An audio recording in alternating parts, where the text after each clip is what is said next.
What is going on, people of the interwebs? I am Lucky13. Thank you for checking out this video and welcome to the channel. In this Fallout 4 video, I want to give you guys some ideas on what I have for Fallout 4 DLC. Matter of fact, these are my 5 top ideas for Fallout 4 DLC, and it will have nothing to do with Automatron, the Wasteland Workshop, a Far Harbor, or anything to do with any of the mods that we've seen so far. This is just what I've come up with in my brain as to what would make great DLC for Fallout 4. But first, if you're one of those people that can admit you were wrong, you can go check out my previous video. You'll find it down in the description. That is my last video where I was right, where I was wrong, when it comes to all that was the Automatron DLC. So I think one thing that the majority of players can agree on, we can all agree that we want something from Bethesda to kind of take advantage of what's already there. And as you guys all know, the 3/4 of the Earth, over 3/4 of the Earth, is covered in water. The surface of the Earth is absolutely covered in water. And when we look at this map, when you actually look at the size of the Commonwealth and you see all the surrounding area that's covered in water, I really feel like Bethesda is doing themselves an injustice not to actually add more depth to this water, to make deeper ridges, to make more trenches for exploration, to add caverns, to make some kind of underwater combat, or maybe make some caves or some kind of underwater system that can push you inland into some of these lakes, into some of these rivers, so that we can really connect the outside portion of the marsh and wetlands outside of the Commonwealth. I think they're doing themselves a huge injustice not connecting those to the inside portions of the map in some kind of underwater exploration DLC. Now, this next DLC idea has been covered before, and I've heard it from somebody somewhere to not quite of an extent, but I would really like to see something in the way of combating settlements. I mean, when you really step back and you look at the whole Commonwealth and you think of all the settlements and where they're placed geographically, we already know that the Commonwealth is a huge powder keg and it's just looking for a spark. Whether you're taking the sides of the Synths, the Minutemen, the Brotherhood, or the Railroad, you have taken a side in the Commonwealth, and it would be really, I guess intriguing is the word I'm looking for, to see where they would label these settlements. Which side would these settlements be taking? Would they take the side of even maybe the Rust Devils now that they've added that new extra faction to the Commonwealth? I think it would make it a little more interesting. It would also help promote building. It would make you want to build your specific sided with settlement up so that it could prevent any kind of raiders or anybody else from a feuding settlement to come in and take what's yours to attack. I know, for instance, there's areas in the map that are a little bit more geographically inclined to be pushed towards. Like I, for instance, have settled down in the Sanctuary Red Rocket area. That's where everything is when it comes to my settlements. But if you were to actually look at like Spectacle Island, which is a little more manageable to defend, seeing that it's a giant island, or someplace like the castle where you've actually got those walls all the way around it, then helping to defend something makes you want to look at it a little more in a, I don't have to store all my crap here, and a little more, how am I going to defend this from other settlements? I also think that it would make things very interesting when picking your settlement, depending on which settlement you enjoy, and maybe they don't have to tell you their alignments right out of the gate. Maybe it's something you've got to have to prod out of them, so you get that information after you've already invested some time and effort into it, making things a little more in-depth than they already are. Now, this next idea isn't exactly in line with the combating settlements, but I think it kind of plays off of it a little bit. And this idea is to turn settlers into more than just drones. Because right now, I feel like all of my settlers in these different settlements almost all act the same. They almost all look the same, but they almost also all act the same.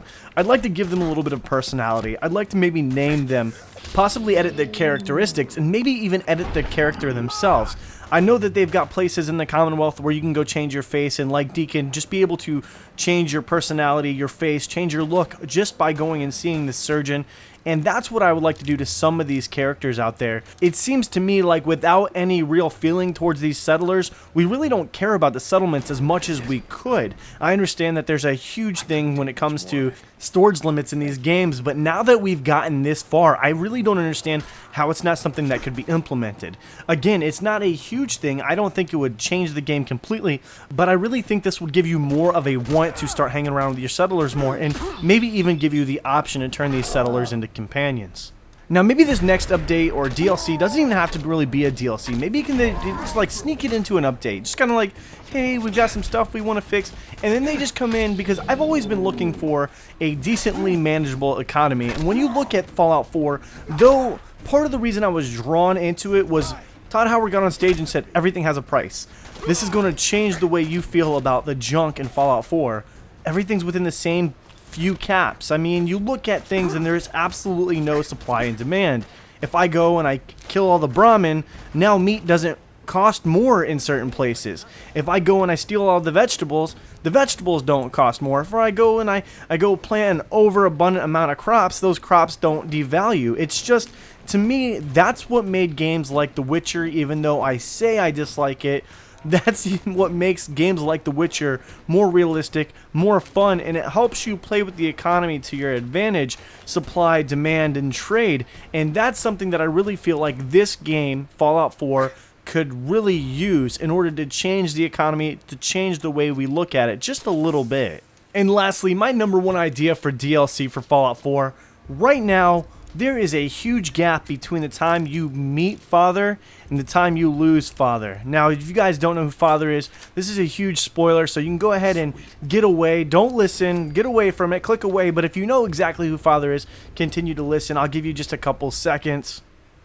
Now, Father Sean. Now, you lose Sean at the very beginning of the game, and supposedly there is, 70-something years between the time you lose Sean and you find him as the father of the Institute.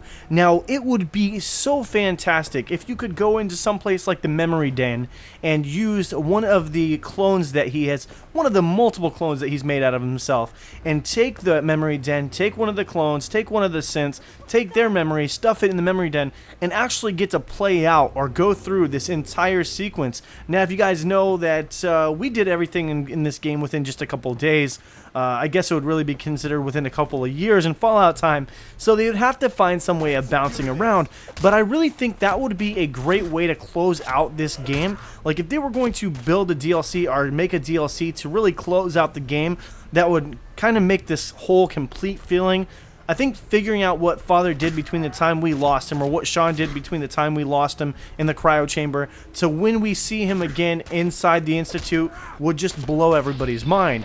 But then I ask myself this question: what are you all looking forward in DLC for Fallout 4? I mean, I'm looking for certain things, and I've listed them all out here, but do they coincide with what you guys are looking at for Fallout 4? Or have your expectations already been met with the current Fallout 4 DLC lineup?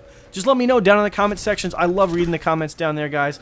And again, I appreciate you all for checking out this video. I am Lucky13, and until my next video, I will see you all in the comments.